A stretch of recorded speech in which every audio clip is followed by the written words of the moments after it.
olen Haapsalust veel välja jõudnud. Siis vaatame, et tuleb kiirabiauto, mõtlen pääseb, mis meil ikka kaotada on. Tõstame käe püsti, jääbki seisma. Jumal õnnelikult hüppame kohe sisse. Vaatame, kurat, üks koht on näid. Seal kiirabi töötajad olid ka, et ei ole midagi, et meil on ju see kanderaam, et hüppa sinna peale. Tahtsime minna Kõpu poolsaare tippu ja siis üks auto tahtis meid küll peale võtta, aga nad näitasid, et neil ei mahu rohkem.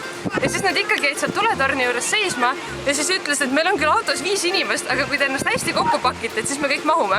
Ja siis me saime lõpuks 7 sõita Kõpu poolsaare tippu. Kaugele lähete?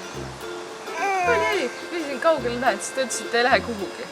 Ta ei lähe mitte kuskile. Siis ütles, et tulge siia. Tulge siia. See oli Iisaku poe omanik. Iisakus on siis sealt tema käest tuleb osta saiaki. Sest ta saab jälle hääletajaid edada. Siuke keset põldu on üksik peatus Joodiku.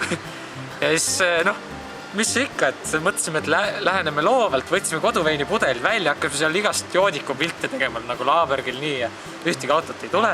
Äkki vaatame silmapiirilt tuleb üks auto. Ja, ruttu, hääletame. Vaatame, mendibuss.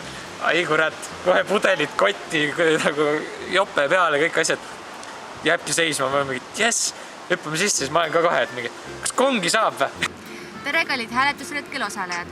See aasta toimub 15. Kas tunned maad hääletusretk. Juubelaasta puhul anname teile kaasa nännikotti, kus võite leida tooteid Veskimatilt, Pillipoilt ja Regioatlase, et te kõik punktid ikka ilusti üles leiaksite. ning sõpra saate internetis jälgida Positiumiga.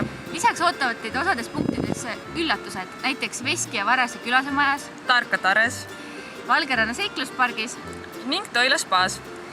võitjaid ootavad Folgi passid, Toila spa puhkusepakett 2 Elfi talgud ja palju muud.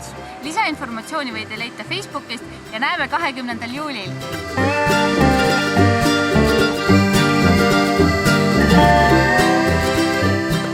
Võin veel rääkida.